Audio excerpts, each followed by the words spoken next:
حضرت ابراہیم رحمۃ اللہ علیہ جب سلطنت چھوڑ کر اطاعت الہی میں مشغول ہو گئے تو حضرت کے ایک صاحبزادے نے آپ کو بے حد تلاش کیا۔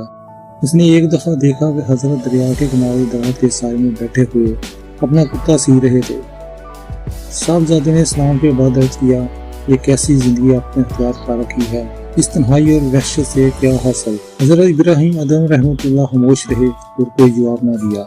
جب شہزادے نے دیکھا کہ آپ خاموش رہے اور کوئی جواب نہ دیا تو اس نے غصے سے سوئی حضرت کے ہاتھ سے لے کر دریا میں پھینک دی اور کہا، یا تو آپ مجھے سوئی نکال کر دکھائیں یا پھر گھر چل کر سلطنت سنبھالیں۔ حضرت نے فرمایا، بیٹا سوئی اب کس طرح نکل سکتی ہے؟ لیکن جب شہزادہ کسی طرح راضی نہ ہوا تو آپ نے مچھلیوں کو سوئی لانے کا حکم دیا۔ شہزادے نے دیکھا کہ مچھلیاں ہزاروں سوئیاں منہ میں لے کر حاضر ہو گئی۔ اس نے کہا، میں تو وہی سوئی چاہتا ہوں جو میں نے پھینکی ہے۔ اتنے میں ایک بہت بڑی مچھلی نمودار ہوئی اور کہا، میں اس سوئی کو حضرت خضر علیہ السلام کے لیے بطور تبرک لے کر جا رہی تھی، حضرت کے احترام میں واپس لائی ہوں۔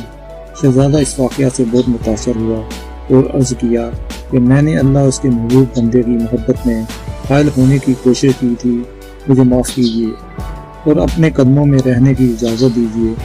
حضرت شیخ نے فرمایا، بیٹا تم واپس جاؤ، جو اپنے پروردگار عالم کی یاد میں محو ہو جاتا ہے اسے کسی چیز سے سروکار نہیں ہوتا۔ اس واقعہ سے یہ سبق ملتا ہے کہ دنیا کا مال فانی ہے مگر اللہ کی رضا دائمی ہے۔ جو بندہ دل سے اللہ کا ہو جائے کائنات بھی اس کے تابع ہو جاتی ہے۔